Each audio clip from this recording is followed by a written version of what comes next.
Hi friends, welcome to Adarsh kitchen. ಹೇಗಿದ್ದೀರಾ friends? ಎಲ್ಲರೂ super ಆಗಿದ್ದೀರಾ ಅಂತ ಅನ್ಕೋತೀನಿ. ಇವತ್ತಿನ ವಿಡಿಯೋದಲ್ಲಿ ಎಣ್ಣೆ ಬದನೆಕಾಯಿನ ಹೇಗೆ ಮಾಡೋದು ಅಂತ ನೋಡೋಣ. ಅದಕ್ಕಿಂತ ಮುಂಚೆ ನಮ್ಮ ಚಾನಲ್ಗೆ ಸಬ್ಸ್ಕ್ರೈಬ್ ಮಾಡಿರೋರು ಎಲ್ರಿಗೂ ಥ್ಯಾಂಕ್ಸ್. ಸಬ್ಸ್ಕ್ರೈಬ್ ಮಾಡದೆ ನೋಡ್ತಾ ಇದ್ರೆ ಈಗಲೇ ಸಬ್ಸ್ಕ್ರೈಬ್ ಮಾಡ್ಕೊಳ್ಳಿ. ಎಣ್ಣೆ ಬದನೆಕಾಯಿನ ಹೇಗೆ ಮಾಡೋದು ಅಂತ ನೋಡೋಣ. ಎಣ್ಣೆ ಬದನೆಕಾಯಿಗೆ ಬೇಕಾದ ಇಂಗ್ರೀಡಿಯೆಂಟ್ಸ್ಗಳು: ನಾನು ಅರ್ಧ kg ಬದನೆಕಾಯಿನ ತೊಗೊಂಡಿದ್ದೀನಿ. ಅದನ್ನು ನೀಟಾಗಿ ವಾಶ್ ಮಾಡಿ ಕಟ್ ಮಾಡಿ ಇಟ್ಕೊಂಡಿದ್ದೀನಿ.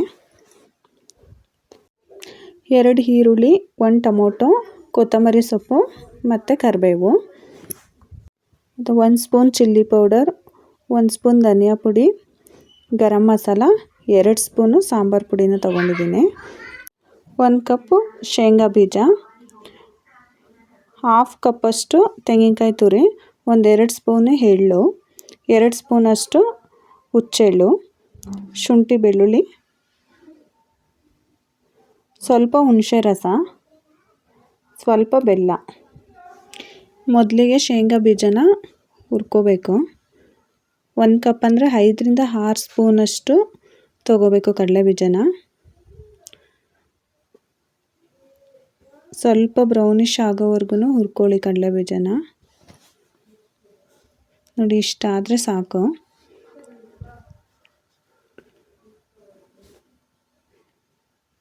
ಅದು ಸ್ವಲ್ಪ ತಣ್ಣಗಾಗಲಿ, ಅಷ್ಟೊತ್ತಿಗೆ ಎಳ್ಳನ್ನು ಹುರ್ಕೊಳ್ಳೋಣ. ಎಳ್ಳನ್ನ 2 ಸ್ಪೂನಷ್ಟು ಬಿಳಿ ಎಳ್ಳನ್ನ ತೊಗೊಂಡಿದ್ದೀವಿ. ಇದು ಸ್ವಲ್ಪ ಕಲರ್ ಚೇಂಜ್ ಆಗೋ ಅಷ್ಟು ಹುರ್ಕೊಳ್ಳಿ. ನೋಡಿ, ಇಷ್ಟು ಹುರ್ಕೊಂಡ್ರೆ ಸಾಕು. ಆಮೇಲೆ 2 ಸ್ಪೂನಷ್ಟು ಹುಚ್ಚೆಳ್ಳನ್ನ ಹುರ್ಕೋಬೇಕು. ಇದು ಒಂದು 2 ನಿಮಿಷ ಹುರ್ಕೊಂಡ್ರೆ ಸಾಕು. ತುಂಬಾ ಹುರ್ಕೊಂಡ್ರೂ ಅದು ಸೀದಿರೋ ಥರ ಆಗಿ ಟೇಸ್ಟು ಚೆನ್ನಾಗಿರಲ್ಲ. ನೋಡಿ, ಈ ಥರ ಸ್ವಲ್ಪ ಚಟಪಟ ಅನ್ನೋಷ್ಟು ಹುರ್ಕೊಂಡ್ರೆ ಸಾಕು. ತೆಂಗಿನಕಾಯಿ ತುರಿನೂ ಒಂದು 2 ನಿಮಿಷ ಮೀಡಿಯಮ್ ಫ್ಲೇಮಲ್ಲಿ ಫ್ರೈ ಮಾಡ್ಕೊಳ್ಳಿ. ಟೇಸ್ಟ್ ಚೆನ್ನಾಗಿರುತ್ತೆ ಈ ಥರ ಫ್ರೈ ಮಾಡಿ ಹಾಕ್ಕೊಳ್ಳೋದ್ರಿಂದ. ಈಗ ಹುರಿದಿಟ್ಕೊಂಡಿರೋ ಶೇಂಗಾ ಬೀಜ, ಎಳ್ಳು, ಹುಚ್ಚೆಳ್ಳು, ತೆಂಗಿನಕಾಯಿ ತುರಿನ ಸ್ವಲ್ಪ ತರಿಯಾಗಿ ರುಬ್ಕೋಬೇಕು. ಅದ್ರ ಜೊತೆನೇ ಶುಂಠಿ ಬೆಳ್ಳುಳ್ಳಿನ ಹಾಕ್ಕೊಳ್ಳಿ. ತುಂಬ ನೈಸಾಗಿ ರುಬ್ಕೋಬಾರ್ದು, ಸ್ವಲ್ಪ ತರಿಯಾಗಿರಲಿ. ಅದಕ್ಕೆ 1 ಟೊಮೊಟೊನ ಕಟ್ ಮಾಡಿ ಇಟ್ಕೊಂಡಿದ್ವಲ್ಲ, ಅದನ್ನು ಸೇರಿಸಿ ರುಬ್ಕೊಳ್ಳಿ. ನೋಡಿ, ಇಷ್ಟ ಆದರೆ ಸಾಕು. ಈಗ ಸ್ಟಫಿಂಗ್ ಮಾಡೋಕ್ಕೆ ಮಸಾಲೆನ ರೆಡಿ ಮಾಡ್ಕೊಳ್ಳೋಣ. ರುಬ್ಬಿಟ್ಕೊಂಡಿರೋ ಅಂಥ ತರಿಯಾಗಿ ರುಬ್ಬಿಟ್ಕೊಂಡಿರೋ ಅಂಥ ಮಸಾಲೆ, ಅದಕ್ಕೆ ಕಟ್ ಮಾಡಿ ಇಟ್ಕೊಂಡಿರೋ ಅಂಥ 2 ಈರುಳ್ಳಿನ ಹಾಕ್ತಾಯಿದ್ದೀನಿ. ಸ್ವಲ್ಪ ಕೊತ್ತಂಬರಿ ಸೊಪ್ಪು ಮತ್ತು ಎಲ್ಲ ಸ್ಪೈಸಸ್ಗಳನ್ನ ಹಾಕ್ಕೊಳ್ಳೋಣ. ಚಿಲ್ಲಿ ಪೌಡರ್, ಗರಂ ಮಸಾಲ, ಧನಿಯಾ ಪುಡಿ ಮತ್ತು ಸಾಂಬಾರು ಪುಡಿ. ಸಾಂಬಾರು ಪುಡಿ ನಿಮಗೆ ಆಪ್ಷನಬಲು, ಬೇಕಾದರೆ ಹಾಕೋಬೋದು, ಇಲ್ಲ ಅಂದರೆ ಬೇಡ. ಚಿಲ್ಲಿ ಪೌಡ್ರು ಮತ್ತು ಧನಿಯಾ ಪುಡಿನ ಹಾಕೊಂಡ್ರೂ ಸಾಕು. ಸ್ವಲ್ಪ ಹುಣಸೆ ರಸ. ಈಗ ನೀಟಾಗಿ ಮಿಕ್ಸ್ ಮಾಡ್ಕೊಳ್ಳಿ. ತುಂಬ ತೆಳ್ಳಗೂ ಮಾಡ್ಕೋಬಾರ್ದು, ಸ್ವಲ್ಪ ಗಟ್ಟಿಗೆ ಇರಬೇಕು. ಈ ಥರ ಸ್ಟಫಿಂಗ್ ಮಾಡಿ ಎಣ್ಣೆ ಬದನೆಕಾಯಿ ಮಾಡೋದು ತುಂಬಾ ಟೇಸ್ಟಿಯಾಗಿರುತ್ತೆ. ನೋಡಿ, ಇಷ್ಟಿದ್ರೆ ಸಾಕು. ಸ್ವಲ್ಪ ಉಪ್ಪು ಹಾಕ್ಕೊಳ್ಳಿ. ಆಮೇಲೆ ಗ್ರೇವಿಗೂ ಹಾಕೋಬೋದು. ನೋಡಿ, ಸ್ವಲ್ಪ ಉಪ್ಪು ಹಾಕಿ ಚೆನ್ನಾಗಿ ಮಿಕ್ಸ್ ಮಾಡ್ಕೊಳ್ಳಿ. ಈಗ ಕಟ್ ಮಾಡಿ ಇಟ್ಕೊಂಡಿರೋಂಥ ಬದನೆಕಾಯಿ ಒಳಗಡೆ ಮಸಾಲೆನ ತುಂಬೋಣ.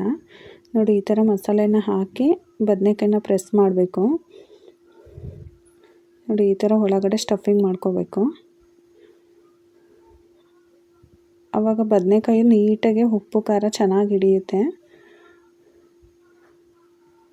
ನೋಡಿ, ಸ್ಟಫಿಂಗ್ ಮಾಡಿರೋದೆಲ್ಲ ಆಗಿದೆ. ಈಗ ಒಂದು ಬಾಣಲಿಗೆ 3-4 ಸ್ಪೂನ್ ಎಣ್ಣೆನ ಹಾಕ್ಕೊಳ್ಳೋಣ. ಇದಕ್ಕೆ ಒಬ್ಬೊಬ್ಬರು ತುಂಬಾ ಆಯಿಲ್ ಹಾಕ್ತಾರೆ. ನಾನು ತುಂಬ ಏನು ಆಯಿಲ್ ಹಾಕ್ತಾಯಿಲ್ಲ. ಒಂದು 3-4 ಸ್ಪೂನಷ್ಟು ಅಷ್ಟೇ ಎಣ್ಣೆನೇ ಹಾಕ್ತಾಯಿದ್ದೀನಿ. ಎಣ್ಣೆ ಕಾಯ್ದಮೇಲೆ ಸಾಸಿವೆ ಮತ್ತು ಜೀರಿಗೆನ ಹಾಕ್ಕೊಳ್ಳಿ. ಸಾಸಿವೆ ಜೀರಿಗೆ ಚಟಪಟ ಅಂದಮೇಲೆ ಕರಿಬೇವಿನ ಸೊಪ್ಪು ಹಾಕ್ಕೊಳ್ಳಿ.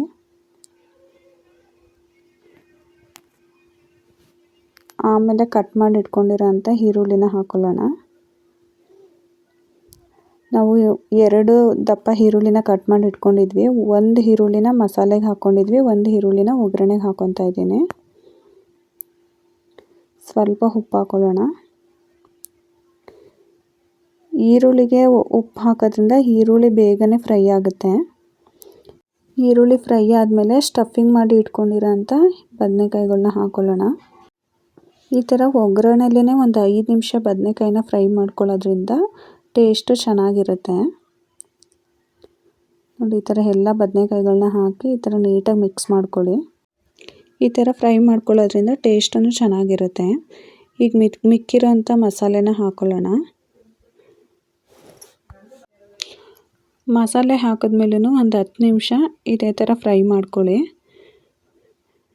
ನಾವು ತಕ್ಷಣ ನೀರು ಹಾಕ್ಬಿಟ್ರೆ ಅದು ಟೇಸ್ಟೇ ಚೇಂಜ್ ಆಗಿಬಿಡುತ್ತೆ, ಅಷ್ಟು ಚೆನ್ನಾಗಿರಲ್ಲ. ಈ ಥರ ಒಂದು 2 ನಿಮಿಷ ಮುಚ್ಚಳನ ಲಿಡ್ನ ಕ್ಲೋಸ್ ಮಾಡಿ. ನೋಡಿ, ಸ್ವಲ್ಪ ಎಣ್ಣೆ ಬಿಡ್ತಾ ಇದೆ. ಒಂದು 5-10 ನಿಮಿಷ ಈ ಥರ ಮೀಡಿಯಮ್ ಫ್ಲೇಮಲ್ಲಿ ಫ್ರೈ ಮಾಡ್ಕೊಳ್ಳಿ. ನೋಡಿ, ಬದನೆಕಾಯಿ ಸ್ವಲ್ಪ ಮೆತ್ತಗೆ ಆಗಿದೆ. ಈಗ ನಿಮಗೆ ಗ್ರೇವಿ ಕನ್ಸಿಸ್ಟೆನ್ಸಿ ನೋಡಿಕೊಂಡು ನೀರು ಹಾಕ್ಕೊಳ್ಳಿ. ನೀರು ಹಾಕಿ ಚೆನ್ನಾಗಿ ಮಿಕ್ಸ್ ಮಾಡ್ಕೊಳ್ಳಿ. 1 ಸ್ಪೂನಷ್ಟು ಬೆಲ್ಲನ ಹಾಕ್ತಾಯಿದ್ದೀನಿ. ಬೆಲ್ಲ ಹಾಕೋದ್ರಿಂದ ಟೇಸ್ಟು ಚೆನ್ನಾಗಿರುತ್ತೆ. ಸ್ವಲ್ಪ ಕೊತ್ತಂಬರಿ ಸೊಪ್ಪು,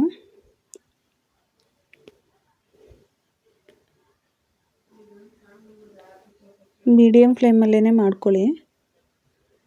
ಈ ಥರ ನೀಟಾಗಿ ಮಿಕ್ಸ್ ಮಾಡಿಬಿಟ್ಟು ಲಿಡ್ನ ಕ್ಲೋಸ್ ಮಾಡಿ.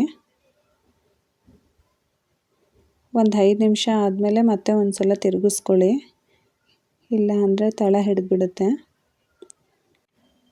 ಇನ್ನೂ ಸ್ವಲ್ಪ ಬದನೆಕಾಯಿ ಗಟ್ಟಿ ಇದೆ, ಬೇಯಬೇಕು. ಒಂದು ಸಲ ಲಿಡ್ನ ಕ್ಲೋಸ್ ಮಾಡಿ ಮೀಡಿಯಮ್ ಫ್ಲೇಮ್ ಮಾಡಿ ಬಿಡಿ. ನೋಡಿ, 5 ನಿಮಿಷ ಆಗಿದೆ. ಚೆನ್ನಾಗಿ ಬೆಂದಿದೆ ಬದನೆಕಾಯಿ. ಗ್ರೇವಿ ಕನ್ಸಿಸ್ಟೆನ್ಸಿನೂ ಕರೆಕ್ಟಾಗಿದೆ. ನೋಡಿ, ಬದನೆಕಾಯಿಯು ಚೆನ್ನಾಗಿ ಬೆಂದಿದೆ. ನೀವು ಇನ್ನೂ ಸ್ವಲ್ಪ ಎಣ್ಣೆ ಬೇಕಾದ್ರೂ ಹಾಕೋಬೋದು. ಕೆಲವರು ಎಣ್ಣೆ ಮುಳುಗಾಗಿ ಸ್ವಲ್ಪ ಎಣ್ಣೆನ ಜಾಸ್ತಿನೇ ಹಾಕ್ತಾರೆ. ನಾನು ಸ್ವಲ್ಪ ಕಡಿಮೆನೇ ಹಾಕಿದ್ದೀನಿ ಎಣ್ಣೆನ. ನೀವು ಸ್ವಲ್ಪ ಬೇಕಾದರೆ ಇನ್ನೊಂದು ಸ್ವಲ್ಪ ಎಣ್ಣೆನ ಜಾಸ್ತಿ ಹಾಕೋಬೋದು.